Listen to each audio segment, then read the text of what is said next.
What's happening on the Carter matter? Your Honor, the people had filed an emergency bond violation where we asked the court to revoke bond and issue an immediate warrant report to do so. I checked XGL. He's not in custody. I don't see him present. I have no idea where he is. All right. He's here, Your Honor. Is he here? Where is he?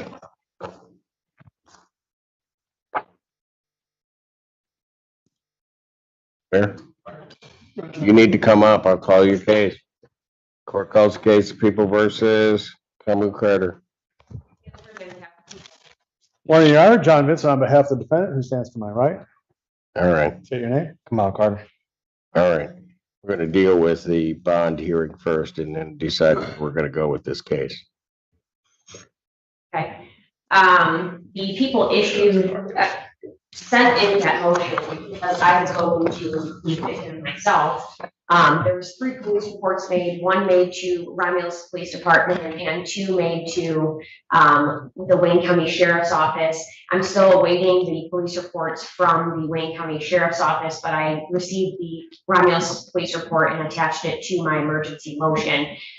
There was text and things that were said by the defendant, threatening the life of the victim. When I spoke to her on the phone, she said she was extremely concerned for her safety, and I shared those concerns, which is why I filed a motion. He also has he has the no contact, he has the no go to that we have in this case, and so I don't understand what the reason to reach out for any reason.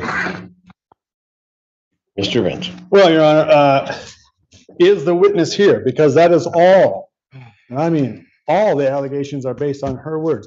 There's been no police contact, no video, no third-party witness, no DNA, no fingerprints, no police contact with my defendant here. So he wants a hearing on this bond violation? None of these phone numbers connect to his account. He absolutely denies the allegations in here. There is no physical evidence, and if there is not a witness here, Your Honor, then both the underlying case should be dismissed and this alleged. I'm not even talking about the underlying case. So just deal with what I told you to deal with. All right, well, does he want a hearing on the bond violation? absolutely, Your Honor. When are you going to have the other report? I'm not sure, but I can check on that today. I'm also waiting for the actual screenshots of the text messages that are written in the Romulus Police report. And if he's saying that that's not his phone number, I can also get a search warrant as to that effect. Now, in that police report, there are 6 phone numbers listed. The police report indicates that none of those numbers are Mr. Carter's. If there are screenshots, I have not received those screenshots. It's the first time I'm hearing that there are 2 other potential police reports out there. However, this police report says that 2 officers showed up. I don't know how a Wayne County Sheriff's Department police report would be any different than this, as far as I can see, there were no Wayne County sheriffs on the scene of this alleged incident. There's just simply no physical evidence. There's no third-party evidence. And frankly, if you read through the report. I did. Before I revoked your client's bond. I did. Okay, well, I would hope you did. When you start to read through it, the allegations in there, either it's a lie or he's the luckiest guy on the planet, because I would think that the Romulus PD would be able to get over there in the length of time that all of this stuff is alleged to have happened and find a purple Taurus. Yeah, she says at 1 p.m.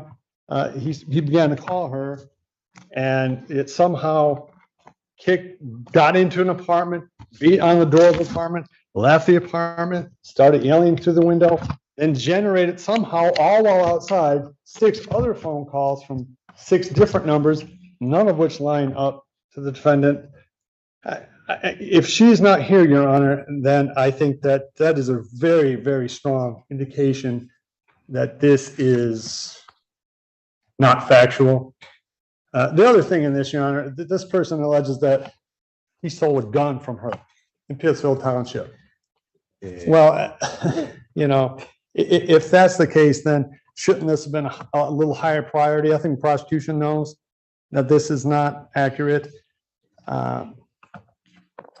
There's just simply, there's nothing before the court today to indicate that he is guilty of what they're saying he's guilty of. If she's not here, she should have been here. There's no Romulus police officers here, not that they saw anything anyway. There's no third party in the police report that says witnesses, none. Wait a minute, he's broke into this apartment complex, banging on the door, goes outside, supposedly shouting the N-word. Don't you think somebody would have witnessed that, especially at 2 p.m.? Without a witness, without some shred of physical evidence, there's nothing. This is just the allegations of someone who did not bother to, apparently, to show up to court, both for this and presumably for the underlying charge.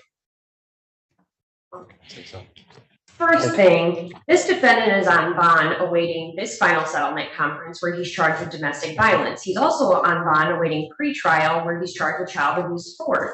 He's also on bond waiting a probable cause conference where he's charged with resisting and obstructing a police officer and fleeing third degree. Mr. Vincent claims that he knew nothing about screenshots. Well, I just said on the record I don't have them. I'm awaiting them. But they are in the Romulus police report. They say that they do have screenshots, so maybe he didn't read that report. Also, oh, Your Honor, I don't have screenshots. You will not interrupt, ever. I let you go on and on. I told you what I'm trying to focus on here.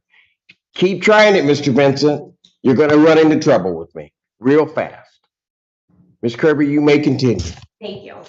I also explained in my motion that the Romulus police report is different than the two other contacts that this victim had with the sheriff's department. I've included those police numbers. Those are also in the motion. So I'm not sure what he means on, I have no idea why the sheriff's department and Romulus were here. No, it's completely different. And I don't have the accusations in those. I'm awaiting to get those, given that they're not in our county, and I followed the process to get those. Also, this is, if we're having a bond violation hearing, I would just remind the defense counsel that it's not beyond a reasonable doubt for a bond violation. So I would ask the court to take what it has in front of it, including the Romulus PD report, and either adjourn so I can get the other police reports, and so I can get the actual screenshots and possibly a search warrant for this. And I would ask for the defendant's bond to be revoked and he to be remanded. Given the seriousness of this case and the seriousness of his other two cases, I do believe he's not only a threat to the victim, but to the safety of the community and also children. He seems to find it funny as his defense attorney speaks, which also tells me that he does not take this as serious at all, which also concerns me. As for the complaining witness not being present, I did not know that he was going to be here. I thought he was still out since he had not turned himself in, and his attorney was well aware that he had a warrant out, no bond. So she is not present. Last time I spoke to her, she was in fear for her life. She said she would continue to answer the phone, but she has been placed in a different place that I know of the location that she does not want me to share out loud. I have no problem sharing that with the court, but she is not present. And regardless if she was present or not, I can still proceed based on forfeiture by wrongdoing with the interference that the defendant has committed himself through these other police reports. And I was going to ask for time to get those anyway so that I could present those at trial. So regardless if she is here or not, and just for the record, the court rule does not actually say I have to have a witness present. It actually says I have to say if I can proceed or not, which is what I'm doing. Thank you. Anything else, Mr. Benson? And if hearsay allegations, someone's not here. This all happened in the last 48 hours, 72 hours. Simpson is not here, but if I look at what's in here, first of all, you're mixing two things. Because certainly they can proceed by hearsay as regards to bond violation. so that maybe we can clear that part up, because so they don't need her here for that. As to the final settlement conference, the people have stated to the court that they can proceed without her, if necessary, but that they also do know where she is. I don't know how they could possibly proceed when there is not a That's snitch. not your issue. They've made the representation to the court. Okay, and I'm making a representation to the court that when you read the police report, which you have, I read it. then you know that there is only her allegation. At least for what I have in front of me and what you have in front of you. And he is here. He's availed himself to the court every time that I've had anything to do with him. Why He's not didn't he running- turn himself in between the time I revoked his bond and today?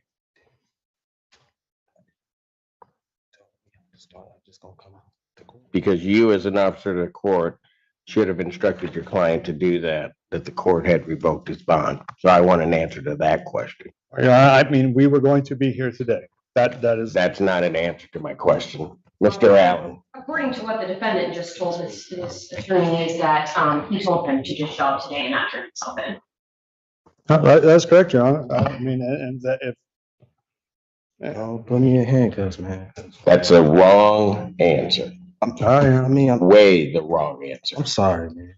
I'm asking. I'll deal with this in a minute, because right now I'm furious, Mr. Vincent, that you would represent that client. Defendant's remanded. Take him. Court's gonna stand in recess.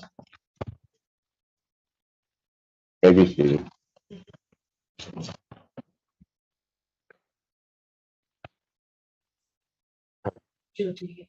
Yeah. Can you bring him? Somebody back there with him? Can you bring him out? Court calls the case of the people versus Cameron Carter. Recall. Now, Vincent, on behalf of the defendant. Yeah, there was absolutely a mix-up.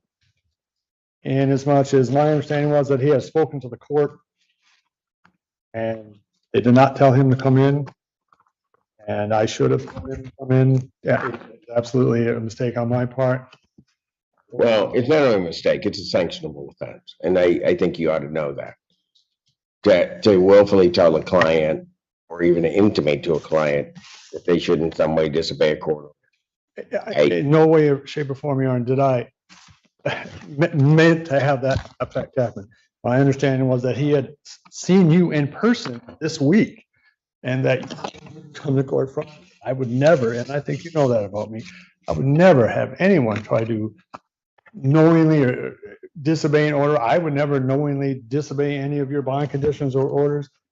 He is, I mean, I don't know, Your Honor, this is a horrible mistake, and I'll fall on my sword for it, but it is a misunderstanding. It's not any, in no way, shape, or form was I trying to get him to avoid justice, and he certainly is trying to avoid justice on this, Your Honor. I understand that these charges and allegations are serious. I mean, all I can say, Your Honor, is that my understanding was that he had spoken to the court this week and that he was free to come here Friday. We clearly had, at no point did I ever advise Mr. Carter to do anything else other than follow the law. And must have told him that a dozen times, something that every time I've talked to him, do not violate your bond, don't violate your bond, show up Friday. That's when we have a court date. My understanding was that was the understanding. And it is absolutely a snafu on my part, and I beg the court's forgiveness. He has an appointment today at 2 p.m. to see Washington Community College counselor. He's trying to get his CDL so he can take care of his kids. He is working on another job. He's availed himself to court today, Your Honor. If this is bound over to jury selection, he'll be there then too. He understands this is serious, Your Honor. He's just vehement in his innocence, and I perhaps have been overzealous on my part. I meant no disrespect to you, the court, to the people. What I'm going to do in this case Because, I mean, something's got to be decided as to what was told this defendant.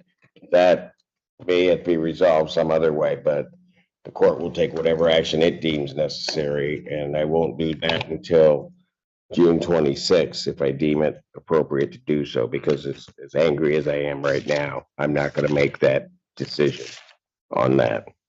I will set a bond hearing in person in this case for June 26th at 9 a.m. All of the paperwork will be sent over, and we can deal with it at that point. In the interim, defendant's bond is revoked. I will adjourn the jury final settlement conference that we were going to have today, as well as the jury selection. Jury final settlement will be my next one, August 11th at 9 a.m. Jury selection, August 14th at 8:30. Defendant's remanded. Yeah, my echo.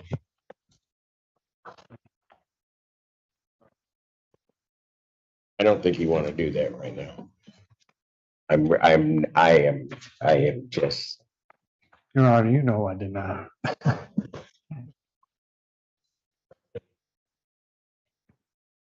After hearing all the evidence, this case ends with a serious reminder about the consequences of violent crime. Marvin Watts pleaded guilty to 2 aggravated robberies that happened within just 1 month. The court heard how firearms were involved, how innocent store clerks were threatened, and how the robberies left real fear behind. Watts apologized and asked the judge for probation, but the judge ultimately decided that the seriousness of the offenses demanded prison time.